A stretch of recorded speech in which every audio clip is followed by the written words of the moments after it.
വണ്ടിയിൽ ഈ തിരക്കിട്ട് പോകണ കണ്ടാൽ നിങ്ങൾ വിചാരിക്കും എന്തോ എമർജൻസി ആയിട്ടുള്ള പോക്കാണെന്ന്. ഇത് കോഴിക്കോട് ബീച്ചിൽ ഈറ്റിയ എന്ന് പറഞ്ഞ റെസ്റ്റോറൻറ്റിലേക്കാണ് ഞങ്ങൾ പോയത്. ഏകദേശം 10-10 മണി നമ്മൾ ഓഫീസെല്ലാം അടിച്ചിട്ട് ഞങ്ങൾ മൂന്നാളും കൂടിയാണ് ലോഡഡ് ഫ്രൈസ് എന്ന് പറഞ്ഞ പുതിയൊരു ഡിഷ് കഴിക്കാൻ വേണ്ടി അവിടെ പോയത്. ഞങ്ങൾ കുറച്ച് ദിവസമായി വിചാരിക്കുന്നു ഈ ഒരു ഫുഡ് ഒന്ന് കഴിച്ച് നോക്കണം, അതിൻ്റെ വീഡിയോ എടുക്കണം, ഒന്ന് അപ്ലോഡ് ചെയ്യണം, അത് എങ്ങനെ ഉണ്ടെന്നൊന്ന് അറിയണം എന്നുള്ളത്. കാരണം ഞങ്ങൾ അവിടെ എത്തിയപ്പോൾ തന്നെ നല്ല തിരക്കാണ്. ഒരുപാട് ആളുകൾ ഭക്ഷണത്തിന് വേണ്ടി വെയിറ്റ് ചെയ്യുന്നുണ്ട്. അതുപോലെ തന്നെ ഒരുപാട് ആളുകൾ ഭക്ഷണം കഴിക്കുന്നുണ്ട്. അങ്ങനെ ഞങ്ങൾ ലോഡഡ് ഫ്രൈസ് ബില്ലടിച്ചു. അത് 3 ലോഡഡ് ഫ്രൈസിന് നമ്മൾ പൈസ കൊടുത്ത സമയത്ത് അവിടെ സ്റ്റാഫ് പറഞ്ഞു ഒരു അരമണിക്കൂർ വെയിറ്റ് ചെയ്യണമെന്ന്. ആ സമയത്ത് ഇവരെങ്ങനെയാണ് ഭക്ഷണം ഉണ്ടാക്കണതെന്ന് അറിയാൻ വേണ്ടിയിട്ട് ഞാൻ വെറുതെ കിച്ചൻ്റെ അടുത്തേക്കൊന്ന് പോയി നോക്കി.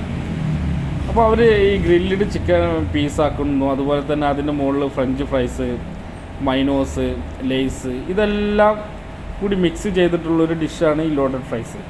ഈ ഗ്രില്ലിഡ് ചിക്കനും അതുപോലെ തന്നെ ഫ്രഞ്ച് ഫ്രൈസൊക്കെ അപ്പം തന്നെ ആ സമയത്ത് സ്പോട്ടിൽ ഉണ്ടാക്കിയിട്ടാണ് അവർ സപ്ലൈ ചെയ്യുന്നത്. അതുപോലെ തന്നെ നമുക്ക് ഫുഡ് ആവുന്ന സമയത്ത് അവർ വിളിച്ച് പറയുകയാണ് ചെയ്യുന്നത്. അങ്ങനെ ഞങ്ങളെ ഫുഡ് ഓക്കെ ആയപ്പോൾ ഞങ്ങളുടെ പേര് വിളിച്ചു. ഞങ്ങൾ പോയി ഭക്ഷണം എടുത്ത് കൊണ്ടുവന്നു. അവിടെ സ്പേസ് എവിടെയാണുള്ളതെന്ന് വെച്ചാൽ അവിടെ ഞങ്ങൾ വെച്ചു, ഭക്ഷണം എല്ലാം കഴിച്ചു. എന്നിട്ട് ഞങ്ങൾ അവിടുന്ന് ഏകദേശം ഒരു 12 മണിയോടെയാണ് അവിടുന്ന് മടങ്ങുന്നത്. അപ്പോൾ ഈ വീഡിയോ എല്ലാവർക്കും ഇഷ്ടപ്പെട്ടിട്ടുണ്ടെങ്കിൽ നിങ്ങളെ കമൻറ്റ് ഇവിടെ രേഖപ്പെടുത്തുക. Thank you.